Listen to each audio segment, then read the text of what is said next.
Paul Roberts at the conclusion of the KLOTHO conference here at UCI's Beall Applied Innovation Centers. We've said 100 times and we'll say once more, KLOTHO, what an amazing protein, and its cutting edge possibilities here to cure cancer, to fight Parkinson's and aging and grow hair and doing a million other things. Pretty wild. This is hard to believe. This was the first KLOTHO conference ever put together, and here's the man that put it together, Howard Leonhardt from Lionheart Health. Welcome.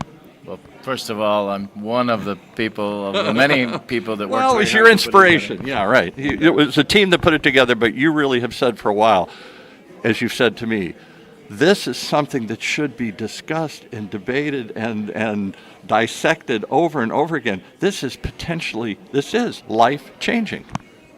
You know, it's very few things have over 4,300 scientific and clinical papers published and are this unknown. Yeah, exactly. Well overdue. Right. And, you know, what an honor to all of us to have the original discoverer of KLOTHO, Professor Kuro here. He was here. To have Carmela Abraham, Dr. Dina DeBall. These are recognized pioneers in our These could be future Nobel Prize winners for what they're doing here.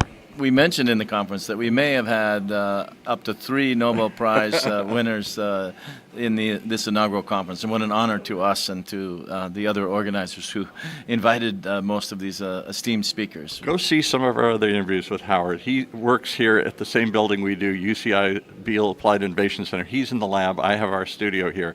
And he keeps telling me, KLOTHO, KLOTHO, KLOTHO. And I'm like, what is KLOTHO? What is KLOTHO? Well, yeah, we reinforced some of what we knew already, and we learned new information at this conference. But basically, if you're low in circulating KLOTHO, and KLOTHO is produced in your muscle, your kidneys, and somewhere in the brain. It's like a protein or something. It's a protein. Right. And if you're low, the body of this work and the body of this conference establishes that you're aging more rapidly than you should, which nobody really wants. And the hard part of that is... And all the things that go with it, the deterioration of the brain, deterioration of the body, deterioration of the skin, deterioration of just about every organ in your body here. So all the aging-related elements, which are well known to most of us who have seen loved ones age, it will hit you earlier in your life. And if... this is the early stage, as the first conference, to start sharing the data that shows one bit of data that is well established. If you're low, that's really bad, right, and you're aging more rapidly than you should. Now we're trying to prove that if you elevate KLOTHO, and there was a number of papers presented at this conference that give us more encouragement, and it's, as you started to say, from the tip of your head to your toes. If you're low in KLOTHO, you're going to lose your hair, your cognition, your memory, you have a higher chance of strokes, perhaps. Going down, your face is going to wrinkle more. Your breathing isn't going to be as good. Sexual function, hair, everything goes through your whole body here. All right. Higher chances of cancer. Yeah. Heart health, kidney health. So what's something to be really serious about? We think that everybody should have their KLOTHO tested, and everybody should have a plan to keep their KLOTHO level up. You don't want to be below 588 pg/ml. If you're in that range, we never measure it. Dangerous. I get a physical every year. Nobody says, they say, what's my PSA for prostate? Nobody ever asks me, or my cholesterol numbers. Nobody ever asks me what my KLOTHO number is. I don't think they ever measured it. I'm not sure the doctor knows.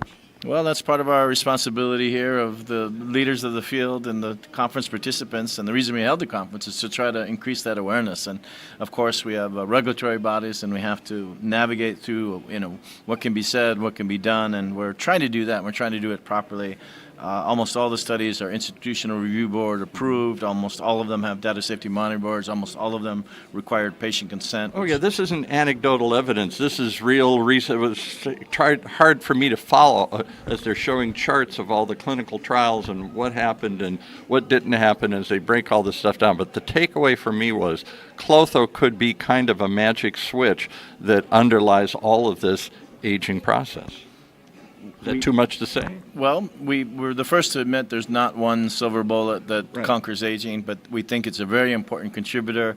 And this was, really amazing. And to have world-class researchers present their data, to talk about the future, to even criticize a little bit, what we could do better. And one of the things we could do better is get the word out better. Yeah, that seems the biggest one. All right, so I heard how KLOTHO, people are using KLOTHO the guy from University of Pittsburgh talking about traumatic brain injury.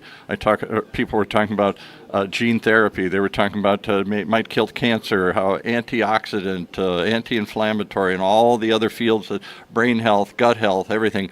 What was the takeaway for you? What was the surprise? Because you know this stuff in and out for the most part. A lot of these people do, but you've never gotten together with all these people in one room and really talked about it. Anything that just off the top of your head comes into mind and says, that was amazing, I didn't know that, or I learned something today? It's hard to pinpoint because there's so many great speakers, but Dr. Christian Fall's paper from the University of Alabama, Birmingham, where he highlighted how phosphate diet is really detrimental to keeping your KLOTHO levels up. Flushes it out. And it's making me think, like, I got to pay attention, and I'm going to look more on the labels of what's phosphate increasing, and I the phosphate in Coca-Cola to keep it fresh, and I didn't pizza. even know phosphate was in Coca-Cola until I saw that. So that's one of the takeaways. Right. That struck me too. We did talk to him here, and I hadn't thought of that. You could hear a pin drop during that, because I don't think anybody. There's another thing, people don't think about what's your phosphate level and what that impacts in your body here. And more appropriately, other than for myself, where I want to adapt my diet, we have the X Prize Health Span competition, and we're enrolling in the Lionheart Health KLOTHO Wellness Program. And now, after seeing this, I'm going to slightly adapt our already in place commitment to have healthy KLOTHO favoring diet. And now I'm going to ask our nutritionist consultants to confirm with me that the diet we're recommending in the food. We have a food delivery partnership with Metabolic Meals, Tempo, and Well 12. This is in your 6 or 8, what have you got, 6 or 8 of these well spas around the country, one here and other places? 2 that we control ourselves, one in Newport Beach and one in New York, and then we have 6 other licensed locations. And a number of our potential licensees came here, and at least from what they told me, it looks like we have 4 or 5 more licensed locations that came out of this conference. And I thought it was interesting, I don't know if we go too deep into this, we'll have to do a full podcast on this, but you yourself said there are people working on regenerative medicine of life extension companies. Not all of them have succeeded, because that's a big task to get somebody to understand the science and get into this. So you're starting with the stuff everybody wants as they get older. Hair, joints, sexual function, certain things. Talk about that, what you do at your med spas here. Well, and that's sort of an introduction then to the whole topic of KLOTHO and what it can do even bigger, right? That's true. And I think you were referring to that some studies came out trying to analyze why some of the early longevity focused clinics failed. Yeah, right. A couple of big ones. Forward Health raised $400 million and shocked everyone by closing their door. I think they had 90 locations or something, a big number. I didn't talk about it in the conference, but the short version of that, when we analyze it, too much emphasis on diagnosis and telling you that you're getting old, but not anything to fix it. And so people count on after going to that clinic like, hey, okay, you did a blood test and you're telling me I'm getting old, but you didn't offer me anything to fight against it or to make it better. So we think that you have to have a therapeutic intervention, you have to do something, and you have to prove that what you're doing actually is good. And I hate to say it, if you go to somebody and say, I'm going to prevent Alzheimer's. Okay, great, maybe. But I'm thinking I'm not going to get that. But I'm getting hair loss. I'm getting skin problems. I'm getting all these other aging signs. Can't you help me with the obvious things, what would seem to be the easy things? And that seems to be what you're starting with. That is part of our strategy, is that to get people in the door and to make it a business. We have investors, and we say in our clinic, skin brings people in. And, it does. It does. And then it has multiple ramifications to it. One is that the people that come in are the ones that take time and money to try to improve themselves, and that likely could be somebody that we could enroll in our longevity wellness program. And you're sitting there for this treatment. Maybe we can start a discussion of how this can really extend your life here. That is so true, and they say that the number one hindrance of people entering a longevity health span program is trust. Right. It sounds too good to be true. They don't know you. Fountain of youth. It can't all work. Yeah, right. And the other thing is, it can't be properly communicated in a little 2-minute snip, or not even 2 minute, 2-second snip. Skin regeneration can be, communicated, before or after, less wrinkles. Hair loss or And something. the other thing that we talked about is referrals. That if somebody goes out in the community and their skin looks better, their hair looks thicker, their muscles look more toned. Somebody said, "What are you doing?" And they say, "Oh, I went to the Lionheart Longevity and Wellness Clinic." That is a way to get referrals. And then again, when people come in, we unabashedly, if they want to hear about it, when they're getting their 45-minute skin treatment, we'll bring up, hey. You're committed to your health and beauty. We want to, if it's okay, we'll tell you more about this wellness program. And the science behind what we're doing here can work for other things and more serious things and more potentially life-impacting things. Yeah, and we have very few people that say, no, I'm not interested in living longer. Just fix my I'm hair. not interested in being healthy. I just want to be unhealthy and die early and have a lot of pain. We don't get a lot of people that say that. Usually they're, oh, okay, you mean less pain, less knee pain, might live longer, be around to see my kids and grandkids, do more things, more time with my family and friends. But they're skeptical. Yeah. That's where well-designed clinical trials and credibility of people and I was skeptical that you could bring all these people together in one room because they've all been working same idea but in different fields in different areas of the country, different pathways. You're also in your thing doing biostimulation in these suits so you can stimulate the growth of KLOTHO. Other people are talking about injections or topicals or other sorts of things. There are lots of ways to add more KLOTHO to your body. Exercise can do it. Yep. So it seems like there was finally a coming together of everybody. Everybody wasn't fighting it. They're like this and, not this or. Everybody seemed to say, well, we should look at all these things. We should explore every aspect of this thing because this has really the chance to potentially extend life and have people live not longer, but not just longer, but better. That is absolutely true. And there are a few indications that seem to not have anything to do with aging. It was reported, if you're low in KLOTHO, higher chance to be addicted to alcohol and other substances. If you're low on KLOTHO, higher chance to be depressed. And that can happen at any age. Right. And again, back to that study of how we're going to succeed with longevity and wellness clinics, the people that have analyzed it said, one problem we have is that if you tell people to spend money and time now, but you're going to thank us 20, 30 years from now, Yeah, right. it's a long time to wait. They don't have that kind of... No payoff. Sure. So we're starting to change our marketing into, we hope you have better cognitive function right now, better memory right now. If you're a CEO, you're going to do better at your job. If you're an athlete, you're going to do better at your athletics. You're going to feel better right now. Your friends and family are going to notice that your skin has less wrinkles, your hair is thicker, your body's more toned, and that's going to kind of make your social life better. So they're telling us to veer the marketing away from 20 or 30 years from now, you're going to thank us if you spend a bunch of money and time now, to you're going to get something right now. Right, and something of course, we got to do that within the bounds of the FDA Exactly. and not say anything that goes beyond the line of what's appropriate to say. Well, last thing I'm going to ask you about, you did a quick presentation on this here today. Your end goal is nothing less than a human womb, a place that you could, sort of like a chamber, it looks like a hyperbaric chamber to me or something, but you put your body in there and somehow you infuse, you grow, you stimulate KLOTHO all over your body and you come out what? Younger? Well, I know this is so far off. This is on record, and I'm absolutely convinced without, in my mind, a shadow of a doubt that 30, 40, 50 years from now, regeneration, whole body regeneration chambers will absolutely be the norm. And it will greatly reduce the number of doctors and nurses and drugs that will be sold and used and hired. It will shut down a number of hospitals. I've had friends say, don't say that. And the body will rejuvenate itself. Because the example, one of them talked about how, I didn't know, a fetus in the womb can regenerate. If they've done studies where they scratch its face or do something and it can generate, but somewhere along the way, as we age and grow up, we lose that ability. The body loses that ability through something shutting off, through not having enough of something. You're still all trying to figure it out. Somehow we can't regenerate anymore here.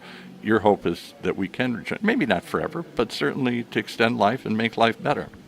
Yes, and we plan to use all the tools that nature and biology bring, placental fluid, amniotic fluid, stem cells, bioelectric signaling, and we believe you're made of cells, and to us it makes perfect sense that you should repair yourself with cells. And that the body has it, but rather than injecting, doing something to the body, whatever that term is called, you're letting the body heal itself. Yep, and then we talked about that, most of human history, we grew up in tribal, and we're still kind of in a tribal system. Very much so. I'm sorry to say, I shouldn't laugh at that. The way evolution developed for the survival of the tribe is that if you started not being useful, biology wanted to kill you off. Yeah. You didn't have your muscles, No didn't have your purpose. cognitive function, no longer had sexual capacity. It was better for the tribe probably for you to kill off. Now somebody could argue, well, the wisdom of an older person, Right. But biology somehow didn't give that a lot of credit. And what we see is Time that for you to go. as you stop, and your muscles go away, and you stop solving problems, and when you stop solving problems, your brain starts to deteriorate. Then somehow a trigger kicks in. One of those triggers is lowering your KLOTHO, and it basically is telling nature, we want to kill you off and make room for the new. Yeah. There's only so much food. Time to phase We gotta you move out. quick. Right. And Expiration date has arrived, and yeah. so the more positive side of that is, and that's what we're trying to communicate, is if you want to live longer and healthier, fool Mother Nature, and you're still useful for the tribe. And that means use your muscles, get up, move around, use your brain, Be solve active, problems. I've known a number of people that retired, stopped solving problems, stopped moving around. Stop having a purpose. Their right. knees were getting sore, so they stopped taking stairs, they stopped walking, and they quickly deteriorated, and we lost them. Seen a million times like that. That used to be the retirement story. Now you're rewiring. Is this all part of that biohacking thing I hear everybody talking about? Joe Rogan, everybody's always talking about biohacking. My body's a giant computer, and I just got to hack into the system and trick it into doing better. There's some validity to that. I don't use that term often, but I know of that term. I prefer focus on regeneration with cells and with bioelectric protein expressions. But So you have there's a place for everybody in the field, and we love anybody that spreads the word about actively getting involved. One thing I've learned about this whole process is that if you actively get involved with your own health, you greatly increase your chance that you're going to have a healthier 60s, 70s, 80s, and 90s. If you don't do that, It'll you're decline. likely heading to decline and pain, and we've seen that. I don't want to go there. I saw that with my parents. I don't want to see that with me. So I welcome the work you're doing. I'm excited to hear what's going on. I was blown away. As much as I struggled to understand some of the scientific papers presented and the data, I got the takeaway that this isn't science fiction anymore. This is the future is here today and coming quickly. Well said. I would agree. We have more work to do. This is a group of researchers. We don't say that we figured out everything and that it's all solved and the work is done. It's the beginning of a new stage of work, but 4,300 published papers. And maybe the new stage, somebody said at the end, this is regenerative medicine is the new frontier of medicine. We tended to think it was just for generations, it's been find a pill, find a procedure, we're going to extend your life through that. Now it's through using the body to regenerate itself. Again, well said, and we have to work within the regulatory bodies to get this to move from animals to humans. Some of it already has, and that's why we got to see some clinical data. But everybody agrees that we need more clinical data for all these indications of use, whether it's the brain or the heart or the kidney or the skin or the blood pressure. We have some data that gives us encouragement that we're going in the right direction.